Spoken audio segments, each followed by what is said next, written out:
अगर बेवकूफ़ होता तो बहुत पहले मारा जा चुका होता, मैंने जवाब दिया। अब रास्ते का ख्याल रखना, अगर गलती से बेलापुर पहुंच गए तो फिर बचना मुश्किल हो जाएगा। वैसे इस वक्त मुझे बड़ी ज़ोर की भूख लगने लगी है।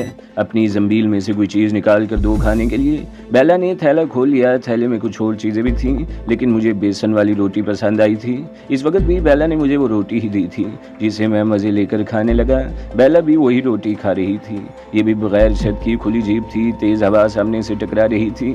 बेला ने रफ्तार कम करने को कहा और मुतजस्सिस निगाहों से दाएं बाएं देखने लगी। तकरीबन 1 मील का फासला इस तरह तय हो गया और फिर इसने बाएं तरफ चट्टानों में एक तंग से रास्ते की तरफ इशारा किया। इस तरफ मोड़ लो, इसने कहा। वो रास्ता ज़्यादा कुशादा नहीं था, लेकिन मुझे जीप इस तरफ मोड़ने में ज़्यादा दुश्वारी पेश नहीं आई। आगे नशीब की तरफ वो रास्ता बतदरीज कुशादा होता चला गया। हम तकरीबन 2 घंटों तक पहाड़ियों में बतदरीज नशीब की तरफ जाते रहे। इस आड़े तिरछे रास्ते पर चलते रहे। यहाँ पहाड़ियों में घास और सरसब्ज झाड़ियाँ थीं और दरख्त भी बकसरत नजर आ रहे थे। निसफ घंटा मजीद सफ़र करने के बाद हम एक झील के किनारे पर पहुँच गए। करीब ही 2-3 छोटी इमारतें भी नजर आ रही थीं और इनसे कुछ दूर कदरे बुलंदी पर एक मंदिर का हेला भी दिखाई दे रहा था। मैंने जीप कॉटेज नुमा एक इमारत की पिछली तरफ ले जाकर रोक दी और हम दोनों नीचे उतर आए। मगरिब की तरफ रात के आखिरी पहर के चांद का मुरझाया हुआ सा चेहरा दिखाई दे रहा था। झील के पुरसुकून पानी में चांद का अक्स भी हल्कोरे से लेता हुआ दिखाई दिया। सब्जे और झील की वजह से मौसम में कदरे खनकी आ गई थी। हम झील से उतरकर कॉटेज के बरामदे में बैठ गए। रात की तारीकी में अंदर जाना मुनासिब नहीं था। ये अंदाज़ा तो मैं पहले ही लगा चुका था कि मंदिर और ये इमारतें वीरान पड़ी हैं, इसलिए किसी की मुदाखलत का अंदेशा भी नहीं था। ये कौन सी जगह है, मैंने बेला से पूछा। भोलेनाथ की झील है, बेला ने जवाब दिया। बाहर के लोगों में आम तासुर ये है कि राजस्थान रेगिस्तान और बंजर पहाड़ियों पर मुश्तमिल वीरान इलाका है, लेकिन ये सबसे बड़ी हसीन जगह है। कहीं पहाड़ियों में जगह जगह ऐसी झीलें मिलेंगी। जितनी खूबसूरत और तारीखी इमारतें राजस्थान में हैं, इतनी हिंदुस्तान के किसी और खित्ते में नहीं है। सबसे ज़्यादा किले भी राजस्थान ही में हैं, जो आज भी इस खित्ते के माजी की अजमत की याद दिलाते हैं। हिंदुस्तान के इस खित्ते राजपूताना ने हिंदुस्तान की सियासत में हमेशा अहम रोल अदा किया है। इस खित्ते ने बड़े बड़े बहादुर सुरमा और जंगजू पैदा किए हैं। वो चंद लम्हों को खामोश रही, फिर बात जारी रखते हुए कहने लगी। कहा जाता है कि 700 साल पहले हिंदुस्तान के बादशाह अलाउद्दीन खिलजी ने राजपूताना की महारानी पद्मनी के हुस्न का चर्चा सुना, तो इसने पद्मनी को हासिल करने का अहद करते हुए चित्तौड़ पर हमला कर दिया। राजपूत तलवारें सौंध कर मुकाबले में आ गए। महारानी पद्मनी ने शाही खानदान की 14,000 औरतों के साथ खुदकुशी कर ली। इस जंग में अलाउद्दीन खिलजी को फतह तो हुई, मगर इसे मुट्ठी भर राख के सिवा कुछ नहीं मिला। राजपूताना के राजवाड़े हमेशा छोटी छोटी रियासतों में बटे रहे, लेकिन उन्होंने जब भी मुत्तहिद होकर मुकाबला किया, दुश्मन को मुंह की खानी पड़ी। पूरे राजस्थान में बिखरी हुई शानदार इमारतें देखकर तुम्हें अंदाजा होगा कि वो लोग किस कदर शानदार जिंदगी गुजारते थे। राजपूतों को आज भी हिंदुस्तानी माशरे और सियासत में अहम मुकाम हासिल है। और ये नागराज कौन है, मैं असल मौजू पर आ गया। क्या इसे भी हिंदुस्तान की सियासत में कोई अहम मुकाम हासिल है? नागराज, बेला के मुंह से गहरा सांस निकल गया। नागराज वो है जिसका तुम तसव्वुर भी नहीं कर सकते। वो चंद लम्हों को खामोश हुई, फिर बात जारी रखते हुए कहने लगी। चंद साल पहले तक नागराज एक बहुत मामूली सा साधु हुआ करता था, जो आदिनाथ मंदिर की सीढ़ियों पर पड़ा रहता था। इसके बारे में कोई नहीं जानता था कि वो कौन है और कहाँ से आया है, लेकिन फिर देखते ही देखते वो ताकत पकड़ता चला गया और फिर इस ताकत के बलबूते पर वो आदिनाथ मंदिर का पुरोहित बन गया। इससे एक दिन पहले पुराना पुरोहित पुरस्कार तौर पर हलाक हो गया था। कहा जाता है कि इस मंदिर पर कब्जा करने के लिए नागराज ने ही इसे मरवा दिया था। नागराज को जहरीले सांप पालने का शौक है। वो लोगों को इन सांपों के शोबदे दिखाता रहता है। इसका असली नाम तो कोई नहीं जानता, लेकिन इन नागों की वजह से वो नागराज के नाम से मशहूर हो गया। देखते ही देखते नागराज इस कदर ताकत इख्तियार कर गया कि बड़े बड़े पुलिस ऑफिसर भी इसके नाम से थर थर कांपने लगते। जयपुर के नेता भी आदिनाथ मंदिर की यात्रा के लिए वहां आने लगे। मंदिर की यात्रा तो एक बहाना था। वो घंटों नागराज से राजो न्याज में मसरूफ रहते और फिर एक मरतबा लोगों ने राजस्थान के चीफ मिनिस्टर को भी नागराज की खिदमत में हाजिर होते देखा।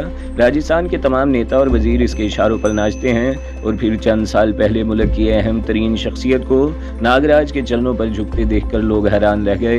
वो अहम शख्सियत कौन थी, मैंने पूछा। अशोक प्रधान, बेला ने जवाब दिया। वो हुकूमत के एक अहम मनसब पर फाइज है। इसे हिंदुस्तान की खारजा पॉलिसी का माहिर समझा जाता है। पड़ोसी ममालिक के खिलाफ जोड़ तोड़ और साजिशें तैयार करने में इसका कोई सानी नहीं है। इसे भारतीय इंटेलिजेंस एजेंसी रॉ का दिमाग कहा जाता है। वो मैं चाहूँगा, रॉ के बारे में मैंने बहुत कुछ सुना था, मगर नागराज से रॉ के सरबराह का ताल्लुक अभी तक मेरी समझ में नहीं आया था। बेला भी अब आहिस्ता आहिस्ता खुल रही थी। ये बात अब ढकी छुपी नहीं रही कि पड़ोसी ममालिक ख़ुसूसन पाकिस्तान के ख़िलाफ़ हर साजिश के पीछे रॉ का हाथ होता है, और ये गलत भी नहीं है। एक मजबूत, खुशहाल और मुस्तहकम पाकिस्तान भारत के लिए बहुत बड़ा ख़तरा है। भारत को चीन से इतना खौफ कभी नहीं रहता जितना वो पाकिस्तान से खौफजदा रहता है। यही वजह है कि हमारे भारतीय हुक्मरान पाकिस्तान के खिलाफ साजिश के ताने बाने बुनते रहते हैं ताकि पाकिस्तान को कमज़ोर किया जा सके। बेला चंद लम्हों को खामोश रही, फिर बात जारी रखते हुए कहने लगी, चंद साल पहले रॉ के सरबराह अशोक प्रधान ने पाकिस्तान के खिलाफ एक और खौफनाक साजिश तैयार की। इसका दावा था कि इस मनसूबे पर अमल करके पाकिस्तान में अंदरूनी तौर पर वसी पैमाने पर इंतशार पैदा करके वहाँ की हुकूमत को इस तरह अपनी अंदरूनी मसाइल में उलझाया जा सकता है कि वो किसी और तरफ तवज्जो न दे सके। इस साजिश को अमली जामा पहनाने के लिए रॉ को नागराज जैसे आदमियों की ज़रूरत थी। और वो साजिश क्या थी, मैंने पूछा। आतंकवाद, बेला ने जवाब दिया। अशोक प्रधान का ख्याल था कि पाकिस्तान में दहशतगर्दी फैलाकर वहाँ की हुकूमत को कमज़ोर किया जा सकता है। जब सड़कों पर आग और खून का खेल खेला जा रहा हो, राह चलते लोगों को अचानक ही खून में नहला दिया जाए, सड़कों पर लाशें बिछी हों, कारोबार तबाह हो जाए, तो लोग खामोश नहीं रहते। हुकूमत के खिलाफ मुजाहिरे और पुरतशद्दुद हंगामे शुरू हो जाते हैं। हुकूमत जब अंदरूनी मसाइल में उलझी रहेगी तो दूसरे मामलात पर तवज्जो नहीं दे पाएगी। हर मुल्क में गद्दार और बेज़मीर लोग आसानी से दस्तयाब हो जाते हैं जो चंद टकों की खातिर अपनी माँ का भी सौदा कर देते हैं। पाकिस्तान में भी ऐसे लोगों की कमी नहीं है। भारतीय इंटेलिजेंस एजेंसी रॉ को बड़ी आसानी से पाकिस्तान में भी ऐसे लोग मिल जाते हैं जो किसी न किसी वजह से हुकूमत से नाराज़ थे। इनमें ज़्यादातर तादाद नौजवानों की थी। तालीम याफ्ता होने के बावजूद वो बेरोज़गार थे। इन्हें शिकवा था कि इन्हें जायज़ हकूक़ से भी महरूम किया जा रहा है। बहुत से दूसरे अवामिल भी हुकूमत से इनकी नाराज़गी का सबब बने हुए थे। कोई राशि अफसरों से परेशान था और कोई पुलिस की ज़्यादतियों का शिकार था। ऐसे नौजवान बड़ी आसानी से रॉ के हाल लग गए। गुंडा अनासिर इसके अलावा थे जो मामूली सी रकम के लिए दर्जनों बेगुनाहों को बेदर्दी से मौत के घाट उतार सकते थे। लेकिन वो चंद लम्हों को खामोश हुई, फिर बात जारी रखते हुए कहने लगी, लेकिन ये सब लोग गैर तरबियत याफ्ता थे। इनमें शुबा नहीं कि वो राइफल का ट्रिगर दबाना जानते थे, मगर किसी प्लानिंग के बगैर काम कर रहे थे। बाज़ लोग पकड़े गए तो चंद थप्पड़ खाने के बाद ही उन्होंने एतराफ़ कर लिया कि इन्हें दहशतगर्दी के लिए भारत से पैसा और असला मिल रहा है। इस तरह रॉ का नाम भी सामने आ गया। ये मंसूबा भी अशोक प्रधान ही का था कि नौजवानों को पहले बाकायदा तरबियत दी जाए, इसके बाद इन्हें मैदान में उतारा जाए। इस मकसद के लिए इन्हें नागराज ऐसे आदमी की तलाश थी जो इन दिनों आदिनाथ मंदिर के पुरोहित को मौत के घाट उतार कर मंजरनामे पर उभरा था। हुकूमत खुफिया तौर पर इसकी हौसला अफजाई करने लगी। नागराज बुनियादी तौर पर जराइम पेशा आदमी है। हुकूमत इसके जराइम को नज़रअंदाज करती रही और इसे हाथ पैर फैलाने का मौका मिलता रहा, और फिर नेताओं से इसकी मुलाकात शुरू हो गई। नागराज से अशोक प्रधान की मुलाकात गोया इस मंसूबे की तकमील थी, और मंसूबा ये था कि माउंट आबू की पहाड़ियों में ऐसे कैंप कायम किए जाएं जहां आतंकवाद की ट्रेनिंग दी जाए। नौजवानों को दहशतगर्दी की तरबियत देने के लिए माहिरीन को भी यहाँ भेज दिया गया। माउंट आबू पहाड़ी इलाका है, यहाँ कदम कदम पर खूबसूरत कुदरती मनाजिर बिखरे हुए हैं। संगे मरमर की पहाड़ियाँ भी हैं जहाँ दुनिया का बेहतरीन संगे मरमर पाया जाता है। दूसरी तरफ इन पहाड़ियों में ऐसी जगह भी हैं जहाँ ऐसे अड्डे कायम किए जा सकते हैं जो दूसरे लोगों की नज़र से पोशीदा रहें। मंसूबे के मुताबिक यहाँ इन नौजवानों को तरबियत दी जाती है जो पाकिस्तान में किसी न किसी वजह से अपनी हुकूमत से नाराज़ थे और अपने साथ होने वाली ज़्यादतियों और महरूमियों का इंतकाम लेना चाहते थे, या वो लोग जो मुजरिमाना सरगर्मियों में मुलव्वस थे और पैसे के लिए कुछ भी कर सकते थे। बाज़ लोग तो खुशी से यहाँ आने को तैयार हो जाते और बाज़ लोगों को अगवा करके यहाँ लाया जाता। हर नौजवान पर लाखों रुपया खर्च किया जाता, लेकिन इनसे जो काम लिया जाता है इसका तुम तस्वुर भी नहीं कर सकते। कैंपों में आते ही सबसे पहले इन नौजवानों की ब्रेन वॉशिंग की जाती। इनके जहनों में पाकिस्तान के खिलाफ इतनी नफरत भर दी जाती कि वो पाकिस्तान का नाम सुनते ही भड़क उठते। ब्रेन वॉशिंग के बाद माहिरीन इन्हें तखरीबकारी और गुरीला जंग की तरबियत देते। तरबियत मुकम्मल होने के बाद इन्हें सरहद पार पहुँचा दिया जाता, यहाँ वो अपनी सरगर्मियों में मसरूफ़ हो जाते। पाकिस्तान में रईस कब्बू जैसे हमारे बहुत से एजेंट मौजूद हैं। इनके अलावा ऐसे आदमी भी हैं जो पसे पर्दा रहकर इन नौजवानों को हिदायत देते हैं। पाकिस्तान में इस वक्त रॉ का सबसे बड़ा टारगेट कराची है। दूसरे शहरों में भी इक्का दुक्का वारदातें करवा दी जाती हैं। लेकिन कराची के मखसूस तबकाती और सियासी हालात की बिना पर यहाँ ख़ास तवज्जो दी जाती है। हाँ, मैंने इसके खामोश होने पर कहा तो मुझे बीब माउंट अब्बू इसलिए ले जाया जा रहा था। हाँ, बेला ने जवाब दिया। मैंने बताया ना कि इंटेलिजेंस एजेंसी रॉ एक एक नौजवान पर लाखों रुपए खर्च करती है। बाज़ भोले भाले नौजवान भी फंस जाते हैं। तुम भी महज इत्तेफाक से इनके हाल लग गए थे। जब इन्हें तुम्हारी माजी का पता चला तो बहुत खुश होंगे। इन्हें कौन बताएगा? मैंने इसे घूरा। बेला कुछ गड़बड़ा सी गई। मेरा मतलब है, वो बात बनाते हुए बोली, तुम अब तक इनके 7-8 आदमियों को मौत के घाट उतार चुके हो।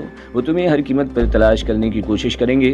तुम जैसे आदमियों की इन्हें ज़्यादा ज़रूरत होती है, जो अपनी जैसी कार्रवाइयों से ज़्यादा दहशत फैला सकते हैं। बेरहम और शफाक। बेला चंद लम्हे खामोश रही। फिर मैं बेला से नागराज और पाकिस्तानी नौजवानों को दहशतगर्दी और तकरीबकारी की तरबियत देने वाले इन कैंपों के बारे में पूछता रहा। रात भर जागते और भाग दौड़ करती गुजरी थी। मेरी आंखों में शदीद जलन हो रही थी, लेकिन मैं सोना नहीं चाहता था, बल्कि बेला बार बार ऊँग रही थी। आखिरकार बरामदे के गर्द आलूद फर्श पर लेट कर सो गई और मैं उठकर आस पास का जायजा लेने लगा। बड़ी खूबसूरत जगह थी। इन इमारतों की मौजूदगी यह जाहिर कर रही थी कि कभी यहाँ बड़ी रौनक होती होगी, मगर इमारतें अब तकरीबन खंडरों में बदल चुकी थी और साफ लगता था कि अरसे से इस तरफ कोई नहीं आया था। शायद लोग अपने इस भगवान को भी भूल गए थे और इसे वक़्त के हवादिस के हवाले कर दिया था। मैं घूम फिर कर दोबारा इसी जगह आ गया। बेला गहरी नींद सो रही थी। एक रोज़ पहले इसकी टांग पर पट्टी बांधने के लिए इसकी कमीज़ का दामन फाड़ दिया गया था, जिससे कमीज़ छोटी हो गई थी और ऊपर को सिमट गई थी। कमीज के ऊपर के 2 बटन खुले हुए थे। इसके सीने का जीरो बम मेरे सीने में गुदगुदी सी पैदा करने लगा। मैंने इसकी तरफ से नजरें हटा ली और दीवार से टेक लगाकर बैठ गया। मेरी आंखें नींद के बोझ से झुकी जा रही थी और आखिरकार नींद ने मुझे मखलूक कर दिया। मेरी आंख खुली तो काराकोफ बेला के हाथ में थी। मुझे देखकर वो मुस्कुरा दी और काराकोफ मेरे सामने रख दी। मैं इसे चेक कर ही रही थी। वो खिसियानीपन से बोली, तुम्हारी जंबील में खाने को कुछ बचा है या नहीं? मैंने कहा, बहुत कुछ है, बेला ने जवाब दिया। मैंने उठकर झील के पानी से मुंह हाथ धोया और दोबारा बरामदे में आ गया। बेला थैले में से कुछ चीज़ें निकाल चुकी थी। हम दोनों पेट पूजा करने लगे। खाना खाने के बाद मुझ पर फिर खनूदगी तारी होने लगी और मैं बैठे बैठे ऊँगा। इस मरतबा जो आँख खुली तो एक दिलचस्प बिल्कुल होशरुबा मंजर देखने को मिला। बेला झील में नहा रही थी। वो किनारे से ज़्यादा दूर नहीं थी। मैं उठकर किनारे के करीब आ गया। वो मेरी तरफ देखकर दोनों हाथों से पानी के छींटे उड़ाने लगी। इसके होंठों पर दावत देने वाली मुस्कुराहट थी। मैं चंद लम्हे इसकी तरफ देखता रहा, फिर टी शर्ट उतार कर किनारे पर पड़ी हुई इसकी शर्ट के करीब फेंक दी और पानी में छलांग लगा दी। बेला कहके लगाते हुए मेरी तरफ छींटे उड़ा रही थी। मुझे पानी में उतरे हुए चंद मिनट ही हुए थे कि एक आवाज़ सुनकर मैं चौंक गया। वो किसी गाड़ी के इंजन की बहुत मध्यम सी आवाज़ थी, जो पहाड़ियों में बाज गश्त सी पैदा करती हुई महसूस हो रही थी। बेला ने भी ये आवाज़ सुन ली और इसकी आंखों में तशवीश उभर आई। वो चंद लम्हे इधर उधर देखती रही, फिर किनारे की तरफ तैरती हुई चीखी, भागो नाजी, वो लोग आ रहे हैं। मैं भी तैरता हुआ किनारे पर आ गया। बेला इस वक्त इन पहाड़ियों की तरफ देख रही थी जिस तरफ से हम आए थे। बहुत दूर एक पहाड़ी की ढलान रास्ते पर सफ़ेद रंग की एक वैन दिखाई दे रही थी। मैंने बेला की तरफ देखा। वो शर्ट पहन चुकी थी और बटन लगा रही थी। मैं टी शर्ट पहनता हुआ बरामदे की तरफ लपका, जहाँ काराकोफ के करीब ही रिवॉल्वर और थैला भी रखा था। बेला भी मेरे पीछे ही थी। इसने थैले के साथ साथ रिवॉल्वर उठाया तो मैंने कोई एतराज़ नहीं किया। क्या अब इस पर भरोसा किया जा सकता था कि रिवॉल्वर इसके पास रहने दिया जाता? हम दोनों कॉटेज की पिछली तरफ रखी हुई जीप की तरफ लपके। मैंने फौरन ही स्टीयरिंग संभाल कर इंजन स्टार्ट कर दिया। बेला ने सामने की तरफ इशारा किया तो मैंने जीप को एक जोरदार झटके से इस तरफ बढ़ा दिया। हम दोनों ने जीन्स की पैंट पहनी हुई थी, जिससे निचड़ने वाला पानी पैरों के करीब फर्श पर जमा हो रहा था। सर के बालों से भी पानी निचड़ रहा था। मंदिर की पिछली तरफ रास्ता है, जीप इस तरफ मोड़ लो, बेला ने कहा। जीप गुर्राती हुई मंदिर वाली टीले पर आ गई। इसके पिछली तरफ एक कुशादा पथरीला रास्ता था जो पहाड़ियों के अंदर चला गया था। एक मौके पर हमारी जीप बुलंदी पर आ गई। दाएं तरफ एक ढलान पर वो सफ़ेद वैन उतरती हुई दिखाई दी थी। इसका रुख ऐसा था जैसे वो सामने से हमारा रास्ता काटने की कोशिश कर रही हो और फिर दफतन फायरिंग की आवाज़ें गूंज उठी। वैन से फायरिंग की गई थी, लेकिन हम रेंज से बाहर थे। ये लोग आगे निकल कर हमें रोकने की कोशिश कर रहे हैं। मैंने कहा, नहीं। बेला ने कहा, वहाँ से कोई रास्ता नहीं है, पहले इन्हें मंदिर की तरफ जाना पड़ेगा। मुतमईन रहो, वो हम तक नहीं पहुंच सकेंगे। आगे बहुत से रास्ते हैं, हम किसी भी तरफ निकल सकते हैं। हमारी जीप एक बार फिर ढलान पर उतरने लगी। इस तरह वो वैन भी हमारी निगाहों से ओझल हो गई। धूप अगरचे खासी तेज़ थी, लेकिन पहाड़ियों पर दरख्त और सरसब्ज़ झाड़ियों की वजह से गर्मी का एहसास नहीं हो रहा था। मैं परपेश पथरीले रास्तों पर तेज़ी से जीप दौड़ाता रहा। दोपहर के करीब मैंने जीप रोक ली और किसी किस्म की आवाज़ सुनने की कोशिश करने लगा, मगर कोई आवाज़ सुनाई नहीं दे रही थी, जिसका मतलब था कि वो वैन पुरपेश पहाड़ी रास्तों पर किसी और तरफ निकल गई थी। यह जगह खासी महफूज थी, एक तरफ पहाड़ी में खूह सी बनी हुई थी, इस पहाड़ी के दामन में एक छोटी सी नदी भी बह रही थी। जीप का इंजन खासा गर्म हो गया था और हमें भी कुछ आराम की ज़रूरत थी। मैं जीप से उतरकर नदी के किनारे पर बैठ गया। थोड़ी ही देर बाद शाम का धुंधलका फैलने लगा। हमने वो रात वहीं फिर गुजारने का फैसला किया। मैंने जीप के पिछले हिस्से से पेट्रोल का कैन उठाकर टंकी में उंडेल दिया और रेडिएटर में भी पानी डाल दिया। इस जीप के पिछले हिस्से में भी आमने सामने 2 सीटें थी। एक सीट पर मैं लेट गया और दूसरी पर बेला। मेरे ख्याल में हम खतरे से बाहर नहीं थे। वो वैन पुरपेश पहाड़ी रास्तों पर भटकती हुई इस तरफ भी आ सकती थी, लेकिन इस भाग दौड़ ने मुझे इस कदर थका दिया था कि सीट पर लेटते ही आंखें बंद होने लगीं। मैं बहुत गहरी नींद सोया था। आंख खुली तो सुबह की रोशनी फैल रही थी। बेला मुझसे पहले ही जाग चुकी थी और फिर सूरज तुलू होने के थोड़ी ही देर बाद हम वहाँ से रवाना हो गए। हम दोपहर तक इन पहाड़ियों में सफ़र करते रहे और फिर एक जगह जीप रोक ली गई। इस जगह गुंजान दरख्त और ऊंची झाड़ियाँ थी। जीप को इन दरख्तों और झाड़ियों में ऐसी जगह खड़ा कर दिया गया था कि दूर से ना देखा जा सके। इस पहाड़ी की दूसरी तरफ माउंट अबू शहर है, बेला बता रही थी। वो लोग सोच भी नहीं सकते कि हम इस तरफ आने की हमाकत करेंगे। वैसे भी यहाँ हमें कोई पहचानता नहीं है, इसलिए हमें कोई खतरा नहीं हो सकता। सतह समंदर से 4000 फीट की बुलंदी पर वाक़ई ये शहर बहुत खूबसूरत है। यहाँ कई मंदिर और लातादाद तारीखी इमारतें हैं। सबसे ज़्यादा हुसन नाकी झील में है। यहाँ बड़ी तादाद में सियाहती रहते हैं, इसलिए हम पर किसी किस्म का शुबा नहीं किया जा सकेगा। अबू रोड रेलवे स्टेशन शहर से 29 किलोमीटर दूर है। आमदोरफ्त के लिए रात गए तक बसें और टैक्सियाँ वगैरह चलती रहती हैं। हम बस स्टेशन से किसी भी बस पर बैठकर रेलवे स्टेशन पहुँच जाएंगे और फिर हमें कोई ख़तरा नहीं होगा। मैं तो मुकम्मल तौर पर अजनबी हूँ, किसी ने अभी तक मुझे नहीं देखा, इसलिए मेरे यहाँ पहचान लिए जाने का कोई अंदेशा नहीं है। लेकिन तुम इन्हीं के साथी हो। अगर तुम्हें किसी ने पहचान लिया तो मुझे सिर्फ गोरख सिंह और इसके चंद साथी जानते हैं। इनमें से बेशतर को तुम कदालिया की पहाड़ी और इसके आसपास ख़त्म कर चुके हो। गोरख सिंह ने हमारे बारे में यह इतला तो दे दी होगी, लेकिन वो अपना स्टेशन छोड़कर यहाँ नहीं आया होगा, इसलिए यहाँ मुझे भी कोई नहीं पहचान सकेगा, बेला ने जवाब दिया। शाम का अंधेरा फैलने से ज़रा पहले हमने जीप छोड़ दी और पहाड़ी पर चढ़ने लगे। पहाड़ी ज़्यादा बुलंद नहीं थी। चोटी पर पहुंचकर दूसरी तरफ देखते हुए मेरे होंठों से बेख्तियार सीटी निकल गई। नशीब में दूर तक शहर फैला हुआ था। बाज़ किला नुमा खूबसूरत इमारतें यहाँ से भी दिखाई दे रही थीं। अंधेरा बहुत आहिस्ता आहिस्ता फैल रहा था, लेकिन बेशतर रोशनियाँ जगमगा रही थीं। हम पहाड़ी से उतरकर सालार बाज़ार की तरफ चलने लगे। ये शहर का मरकज़ी और सबसे खूबसूरत इलाका था। तमाम शॉपिंग सेंटर्स भी इसी तरफ थे। बाज़ राह चलते लोग हमें घूर रहे थे। ज़्यादातर बेला ही इनकी नज़रों का मरकज़ बनी हुई थी। इसकी शर्ट नीचे से फटी हुई थी और ऊपर के बटन खुले हुए थे। बेला एक दुकान के सामने रुक गई जहां मुकामी दस्तकारी की चीज़ें सजी हुई थी। बेला ने एक सस्ती सी चादर खरीद कर ओढ़ ली। दुकान से निकलकर चंद कदम चलने के बाद वो रुक गई। सामने काफ़ी दूर 2 पुलिस वाले टहलते हुए आ रहे थे। तुम्हारी गन कहाँ है? बेला ने मेरी तरफ देखते हुए सरगोशी की। शर्ट के नीचे छुपा रखी है। क्यों? मैंने उलझी हुई नज़रों से इसकी तरफ देखा। यहाँ पुलिस वाले अजनबियों को बिला वजह परेशान करते रहते हैं। कुछ रकम बटोरने के लिए वो जामे तलाशी से भी नहीं चौंकते। गन मुझे दे दो, जाहिर है वो मेरी जामे तलाशी लेने की कोशिश नहीं करेंगे, बेला ने कहा और चादर दोनों हाथों से इस तरह फैला दी जैसे इसे अपने जिस्म पर दुरुस्त करना चाहती हो। मैंने बड़ी फुर्ती से अपनी टी शर्ट के नीचे से काराकॉफ निकाल कर इसके हाथ में थमा दी और इसने चादर दुरुस्त कर ली। बेला का कहा दुरुस्त साबित हुआ। सामने से आने वाली पुलिस वालों ने हमें रोक लिया। चंद उल्टे सीधे सवाल किए। एक ने मेरा लिबास भी थपथपा कर देखा।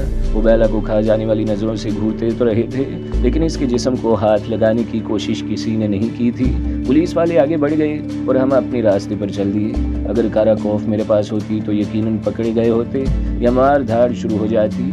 बेला सालार बाजार की तरफ जाने के बजाय दूसरी सड़क पर मुड़ गई। तकरीबन 20 मिनट बाद हम एक बहुत बड़े मंदिर के सामने मौजूद थे। मंदिर में मैं ज़रा भगवान से प्रार्थना कर लूँ, फिर दूसरे गेट से बस स्टेशन की तरफ निकल चलेंगे, बेला ने अंदर दाखिल होते हुए कहा। मैं सहन में बरामदे के सुतून के करीब रुक गया। बेला अंदर जाकर चंद मिनट बाद ही वापस आ गई और फिर हम तवील बरामदे में एक तरफ चलने लगे और आखिरकार एक दरवाजे में दाखिल हो गए। ये बहुत बड़ा कमरा था। फर्श पर 15-20 आदमी बैठे हुए थे और सामने वसी और इस चबूतरे पर एक लंबा तिरंगा आदमी खड़ा था। इसने गेरवे रंग का लंबा सा चौका पहन रखा था, लेकिन शेव और सर भी गंजा था। मोटी मोटी आंखों में खून जैसी सुर्खी थी।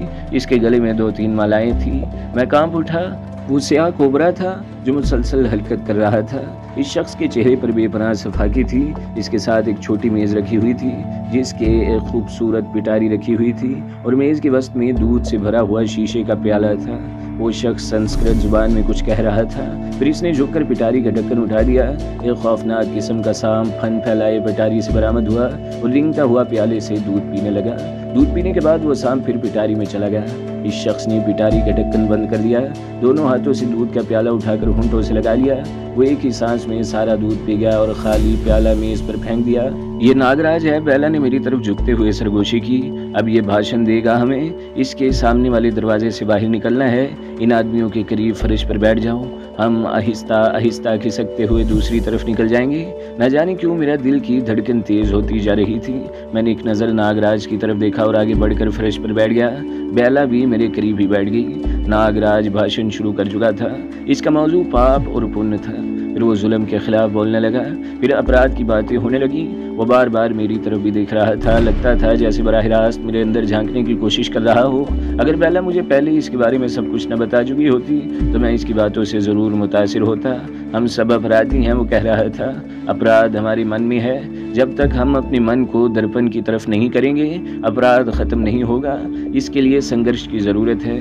बड़ी तपस्या करनी पड़ेगी, बड़े कष्ट उठाने पड़ेंगे।